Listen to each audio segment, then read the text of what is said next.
ये मॉड्यूल जिनके ऊपर मैंने आपको हाईलाइट किया था वो आपसे रिलेटेड है। ये वाले DB9 कनेक्टर इज़ मस्ट। क्यों मस्ट है? क्योंकि जो फायरिंग एंगल आप वहाँ से इनपुट करेंगे वो डाटा एक्विजिशन में आएगा। डाटा एक्विजिशन की जो आउटपुट है वो जाएगी आपके थायरिस्टर को, तो ये उसके लिए तो मैंने ऑलरेडी कनेक्ट किया हुआ है। कुछ मॉड्यूल्स को DC पावर चाहिए 24 वोल्ट की, तो वो ऑलरेडी कनेक्टेड है। यहाँ से आप कहीं और एक्सटेंड करना हो तो भी कर सकते हैं। क्लियर है? ये आपका मेन सप्लाई है जो इस वक्त क्लोज है। सबसे पहले क्या चीज़ है, आपने 3 फेज़ वाटा उठाना है। तो ये 3 फेज़ है, इसको अगर आप देखें 220 वोल्ट 380 वोल्ट, नीचे 10 एम्पेयर, ये 220 380 3 एम्पेयर, ये 0 to 225 एम्पेयर, ये वेरिएबल भी दे रहा है इसमें। तो हम क्या करेंगे, 10 एम्पेयर वाला 3 फेज़ उठा लेंगे। 1 2 3, मैं साथ न्यूट्रल भी कनेक्ट कर रहा हूँ। क्लियर हो गया जी? इसकी कलर स्कीम कुछ स्टैंडर्ड की नहीं है, जैसे हम रेड ब्लू येलो वगैरह करते हैं तो आपको नज़र आ रहा होगा कुछ खास नहीं, ब्लैक भी नहीं। 3 फेज़ आगे, इन 3 फेज़ को उठा के हम कनेक्ट करेंगे थायरिस्टर के साथ। अब थायरिस्टर की जो ऑप्शन है वो भी ज़रा देख लें किस तरह से है। ये सबसे ज़्यादा इम्पोर्टेंट मॉड्यूल है और सबसे ज़्यादा तंग करने वाला है। सिंबॉलिकली थायरिस्टर जो है वो 2 हर फेज़ के साथ वर्टिकली कनेक्टेड है। ऐसा ही नज़र आ रहा है सबको। मैंने सेंटर में कनेक्ट किया। ये जो स्विचेस साथ लगे हुए हैं, इनसे आप इन थायरिस्टर की कनेक्शन कॉन्फ़िगरेशन को चेंज कर सकते हैं। फॉर एग्जांपल, इस स्विच को बंद करने से ये टॉप एंड बॉटम से हॉरिजॉन्टली शॉर्ट हो जाएंगे, इस तरह से। 0 करने से ओपन हो जाएंगे।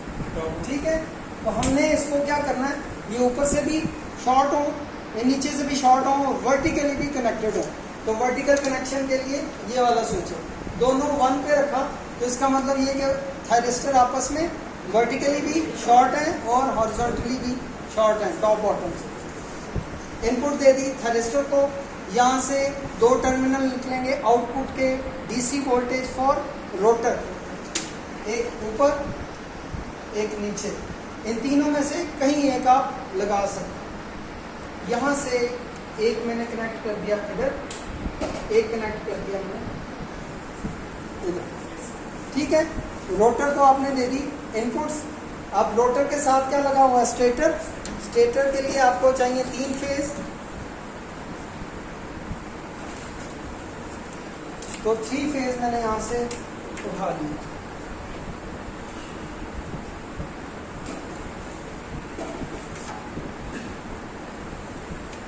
ठीक हो गया जी।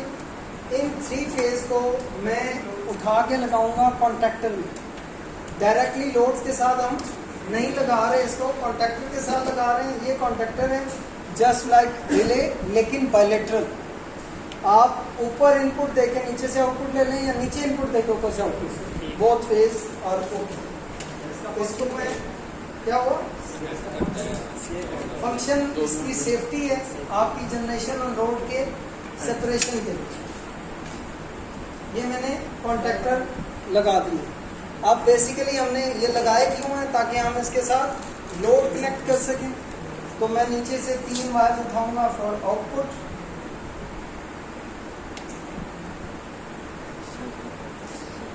और इन तीनों को कनेक्ट कर दूंगा मैं रेजिस्टिव लोड के साथ। पहले वाले को इधर, दूसरा वाला एंड थर्ड। क्लियर हो गया? नीचे वाले टर्मिनल को मैं कर दूंगा शॉर्ट विद न्यूट्रल।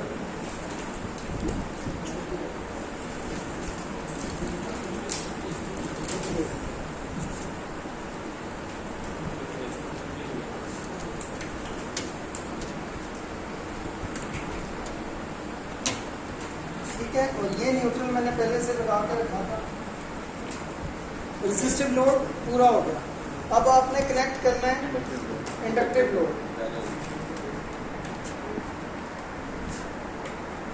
एक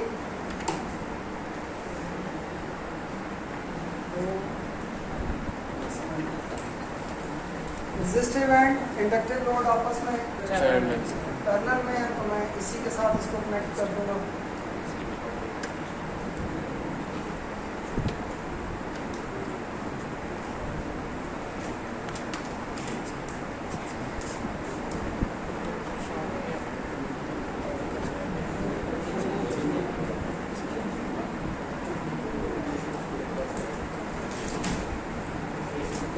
और ये मैंने कर दिया इसको न्यूट्रल को। अब आपके पास input AC converted to DC connected with the rotor, generated 3 phase voltage connected with the contactor, और output of the contactor connected with the resistive and inductive load. All neutrals are common. एक common जो रह गया करना वो है आपका 3 phase.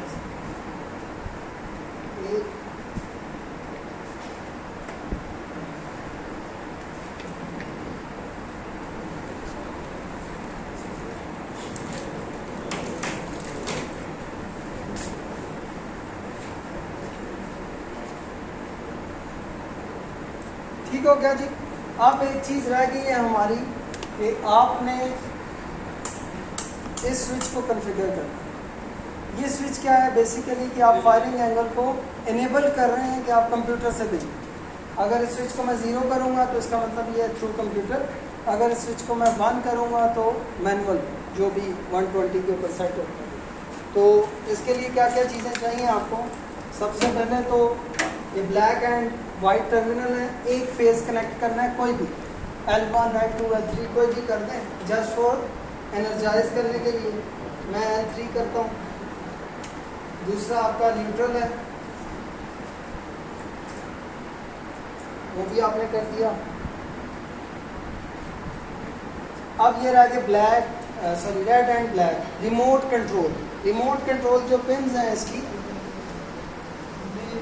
एक सी है, हाँ ये एक और है इस तरह से।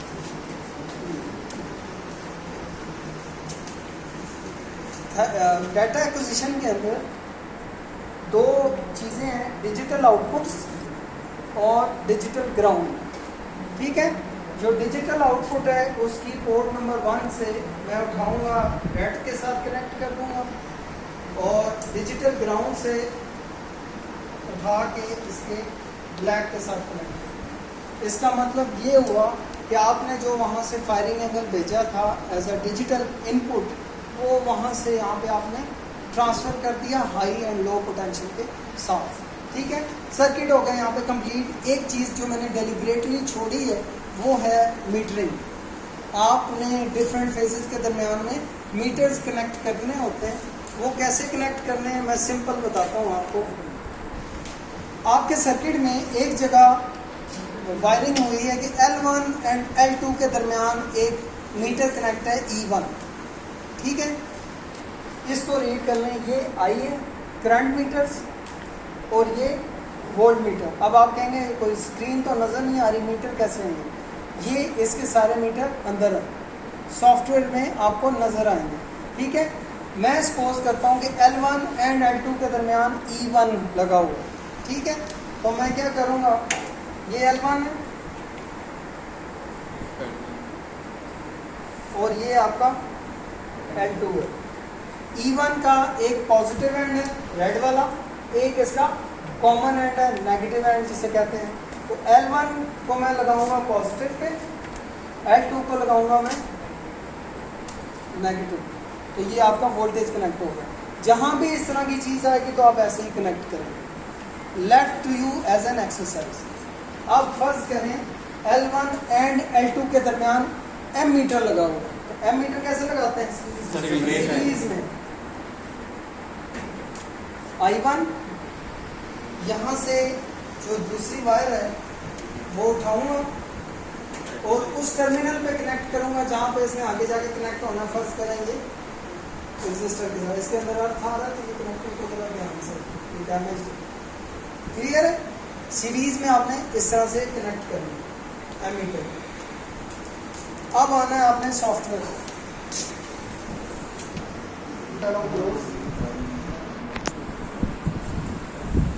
डेस्कटॉप पे ये LP-DAC EMS के नाम से पड़ा हुआ है सॉफ्टवेयर।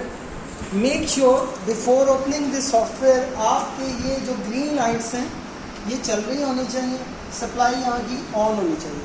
क्यों? ताकि ये मॉड्यूल्स ऑन हो और उसको डिटेक्ट हो जाए थ्रू सीरियल। दो मोड्स हैं इसके, एक डेमो मोड घर में यूज़ करने के लिए तो पता चल जाए कि क्या इन्वायरमेंट है, एक है connected mode as an emulator live use करने के लिए। तो मैं कनेक्टेड मोड पे क्लिक करूँगा। ये चीज़ मस्ट है, अगर ये ऑन नहीं होंगे तो ये ब्लैक स्क्रीन आएगी जो नहीं आनी चाहिए। आपने ऑन करना है, ये बताएगा कि मुझे ये मॉड्यूल्स की लिस्ट मिली है जो कनेक्टेड है। इनमें से क्या क्या है? Computer based instrumentation, chopper, inverter control and so on. नीचे स्टैंडर्ड्स दिए हो 120 volt, 60 hertz, 220 volt, 50 hertz and so on. तो हमारा क्या है 220 वोल्ट, वो आपने सिलेक्ट किया हुआ है, इसको कर देना आपने। ठीक हो गया जी। अब ये मेन इंटरफेस है, आपको दो चीज़ें चाहिए, एक पेन कंट्रोल और एक फायरिंग एंगल। ठीक है, एक है आपका डायनामोमीटर, 4 क्वाड्रेंट डायनामोमीटर, जिसको आपने क्लिक करके ओपन करना है। ये आपको देगा फायरिंग एंगल। ठीक है, इसको ओपन करके आपने सबसे पहले यहाँ पे जाना है फंक्शन में और सिलेक्ट कर लेना लिस्ट में से हाइड्रोलिक टरबाइन एमुलेटर। आगे सिर्फ दो चेंजेस करने हैं इसके अंदर। एक तो वेन की ओपनिंग जो है मैक्सिमम स्पीड हम 100 पे नहीं यूज़ कर रहे हैं, हम इसको 10 पे यूज़ करेंगे ताकि सब चीज़ें कंट्रोल में रहें। बाकी ये फ्रांसिस टरबाइन इसके अंदर लगी हुई है और 30 रेशो उसमें बताई हुई है कि जो बेल्ट के साथ लगाई है कैसे, इसको आपने सिर्फ इतना ही करना। ठीक है, फिर इसको कर देना आपने मिनिमाइज, फिर जाना आपने डैक आई DACI के अंदर और सिंक्रोनस जनरेटर को करना। ये आपको देगा वैन ओपनिंग।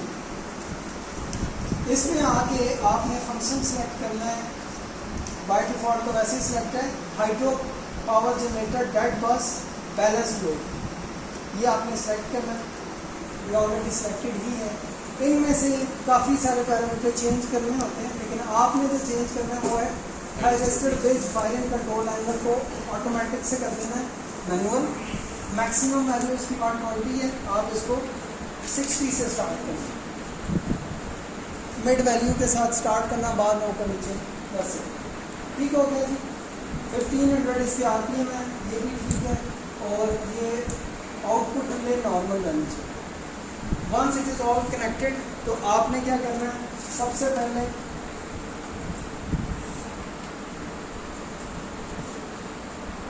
इसको स्टार्ट करना है। ठीक है, उसके बाद इसको स्टार्ट करना है, रिलेज पे आके इनको हाई पे करना है और वैन ओपनिंग को जो है आपने बढ़ा देना। अब ये इसलिए नहीं चला कि मैंने पावर सप्लाई इसकी ऑफ की, आप देखें वो रोटेट होना शुरू हो और यहाँ से कहानी फिर वहीं पे आ जाएगी जहाँ से हमने स्टार्ट किया था। After some time voltage gain होगा, फ्रिक्वेंसी होगी और फिर आप इसको एडजस्ट करें। क्लियर है? अब आपने जाना ब्रेक पे,